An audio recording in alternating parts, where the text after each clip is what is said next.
नमस्कार, क्या हाल चाल है? सब ठीक हैं? बहुत बढ़िया अपनों और अपने लोग ख्याल लागो और जब टाइम मिले तो वीडियो जरूर देखो। देसी देख बिगर ब्रेक और बगैर लाग लपेट, बिल्कुल देसी अंदाज में। हमारे साथ मौजूद हैं उत्तम जी, सामाजिक कार्यकर्ता हैं, देश विदेशन में सामाजिक के कार्य के नहीं हैं, आते जाते रहे में और बहुत ही गहन पकड़ है। उत्तम जी स्वागत है। धन्यवाद जी। दो चरण के चुनाव होने के बाद स्थिति अब क्या दिख रही है आपको देश में? स्थिति ऐसी दिख रही है कि जनता जो बड़ी निराश हो गई थी, बड़ी आशा और विश्वास से उन्होंने जिस सरकार को चुना था, उसके खिलाफ बड़ी निराशा का माहौल है लोगों में। तो आम आदमी के अंदर बहुत निराशा है, तो निराशा का लगता है कि वो अब प्रतिबिंब नज़र आ रहा है और संभवतः इस निराशा के चलते वोटों के रूप में परिवर्तित हो रही है और संभवतः ये सरकार इस बार चली जाएगी। ये मतलब बीजेपी चली जाएगी? बिल्कुल ऐसी ही पूरी संभावना इस बात की है कि जिस तरह आम आदमी में, आम जनमानस में जितनी भारी निराशा है, उससे ऐसा लगता है कि उस निराशा जो है अब वोटों में कन्वर्ट होगी और खिलाफ वोट जाएगा सरकार के। तो ये सरकार अब जाने का समय आ गया है सरकार को। 10 साल से जो सरकार सत्ता में थी उसका परिवर्तन होगा और ये सरकार अब जाएगी सत्ता से। अच्छा, आप परिवर्तन की बात कर रहे हैं, लेकिन कहीं ना कहीं आप अगर सत्ता पक्ष की तरफ देखें तो उनका कहीं कॉन्फिडेंस कोई लूज होता हुआ नजर नहीं आता। नहीं, मैं तो जो देख पा रहा हूँ, नज़रों की बात है।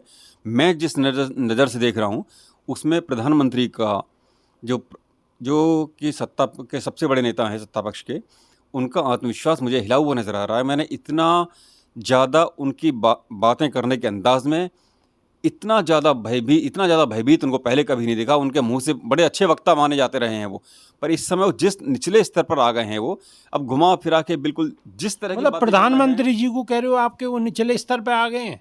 अगर एक प्रधानमंत्री जनता में जाके इस तरह की बात करे कि जो विपक्षी पार्टी जो पिछले 60-70 साल से सत्ता में थी, जिसने इस देश को संविधान दिया, जिसने इस देश को आज़ादी दी, आज़ादी के आंदोलन में जिसका बहुत बड़ा हाथ रहा और देश को यहाँ तरक्की के इस माहौल तक लेके आए, तरक्की की इस ऊंचाइयों तक लेके आए, अगर उस पार्टी के वो लोगों के ऊपर ये इल्ज़ाम लगाएं कि तुम्हारे मंगलसूत्र बिकवा देगा, इसका मतलब उस प्रधानमंत्री के अंदर, उस नेता के अंदर बहुत बड़ा भय व्याप्त है और अब उस भय के चलते वो अपना आपा खो बैठे हैं। अपने लगता ऐसा है कि वो पूरी तरह से अब जो उनके जो मन से कुछ भी बात नहीं निकलेगी। मंगलसूत्र की बात पे कह रहे हो कि मंगलसूत्र की जो प्रधानमंत्री ने बात कही है वो आगे ऊपर कर रहे हो, लेकिन प्रधानमंत्री ने तो ये भी कही है कि अब की बार 400 पार, अब की बार 400 पार। हाँ, ये भी अपने आप में अगर आप बारीकी से अगर समझेंगे, जिस नज़र से मैं देखता हूँ, उस नज़र से तो ऐसा लगता है कि प्रधानमंत्री अति आत्मविश्वास दिखाने की कोशिश कर रहे हैं, पर अंदर से पूरी तरह हिले हुए हैं।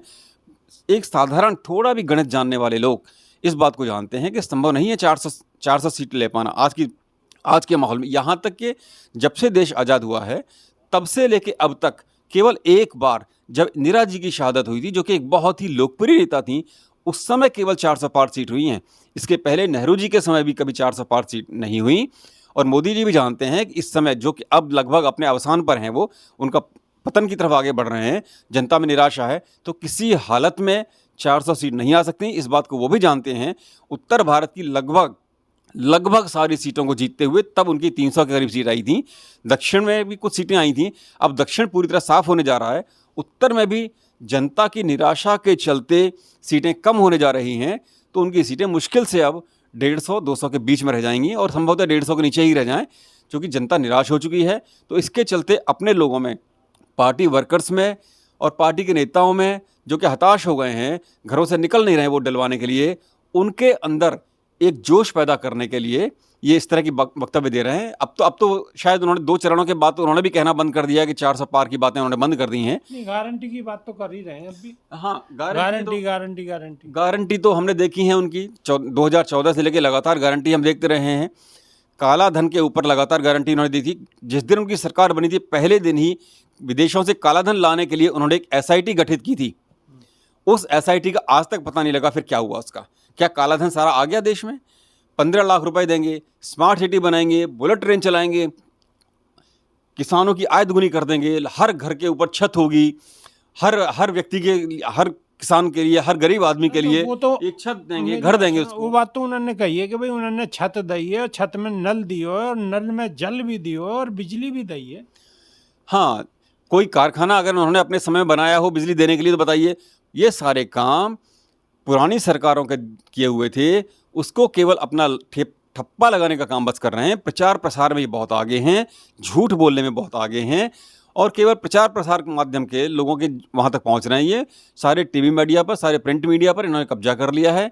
लोगों की बोलने की आज़ादी ये छीनते जा रहे हैं और केवल प्रचार प्रसार माध्यम से ही लोगों को बरगलाते जा रहे हैं। ये वास्तव में जो लोग बारीकी से इन चीज़ों को समझते हैं, चूँकि मेरे जैसा आदमी इन चीज़ों के ऊपर बहुत, मैं एक टेक्निकल फील्ड का आदमी रहा हूँ, प्रोजेक्ट्स में काम करता रहा हूँ, मुझे मालूम है कि हमने सारे प्रोजेक्ट्स जो किए थे वो पिछली सरकार, पावर प्लांट के सारे प्रोजेक्ट पिछली सरकारों में ही किए थे। इनके समय जो काम हुए हैं, कुछ हाईवेज़ के ऊपर काम हुए हैं निश्चित रूप से।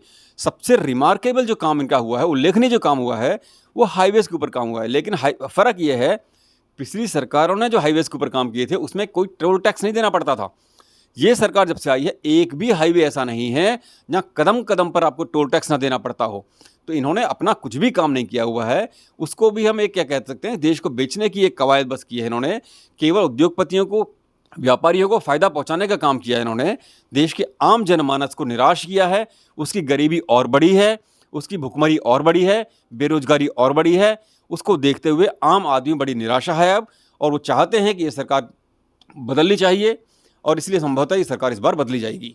मतलब जो एनडीए की सरकार है वो बदल जाएगी और इंडिया गठबंधन की सरकार बन जाएगी, ये कहना चाह रहे हो? बिल्कुल, मैं यही कहना चाह रहा हूँ कि अगर तुलनात्मक रूप से हम देखें पिछले 70 साल में, जो पिछली सरकार का 10 साल का कार्यकाल और उसके पहले की 60 साल का कार्यकाल, तो मेरे जैसा आदमी ये पाता है कि पहले की सरकारों ने बहुत अच्छा काम किया था।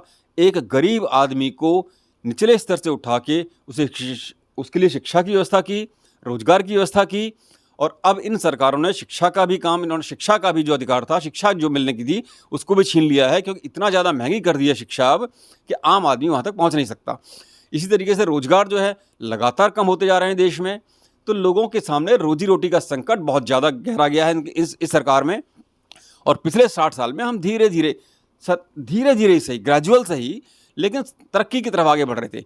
इन्होंने जो है तरक्की के इस पहिए को उल्टा मोड़ दिया है, और अब जो तरक्की हो रही है केवल उद्योगपतियों की, व्यापारियों की, बड़े घरानों की हो रही है। तो पैसा सारा का सारा आम आदमी की जेब से निकल के केवल कुछ 2-4 उद्योगपतियों की जेब में जा रहा है, कुछ राजनेताओं की जेब में जा रहा है। तो इसलिए मुझे लगता है कि ये सरकार अब बदली जाएगी। तो हमारे साथ उत्तम जी, स्पष्ट तौर पे उत्तम जी को कहनो कि कछु बड़े घरानन में मूल पैसा जा रहो है और गरीबन के नैया ढाक के दो, यानी कि दो पात, सिफर, सन्नाटो, यानी कि गरीब के नैया कछु नहीं है, और कछु जो उद्योगपति हैं उनके नैया ही देश को कछु जो पैसा है ज़्यादा से ज़्यादा वो बड़े उद्योगपति के नैया ही जा रहा है। अब कितनों पैसा जा रहा हो, कितनों नहीं जा रहा है, सत्ता कौन की जा रही है और कौन की आ रही है, और जनता जनार्दन क्या चाह रही है, ये तो आप सब लोग ही कमेंट के माध्यम से बता सको और आप बेहतर जानो। क्यों कि हर वोटर देश की राजनीति पे बहुत बारीक पकड़ रखे है। उत्तम जी ने तो अपनी बात रखी है, लेकिन आप कैसे देख रहे हो, कमेंट के माध्यम से ज़रूर बताने की कोशिश करो। और नई वीडियो में हम आपके सामने फिर रूबरू होंगे। जब तक के नहीं है, देसी देख, बिगर ब्रेक और बगैर लाग लपेट, बिल्कुल देसी अंदाज में। बहुत बहुत धन्यवाद उत्तम जी, बहुत बहुत धन्यवाद। धन्यवाद।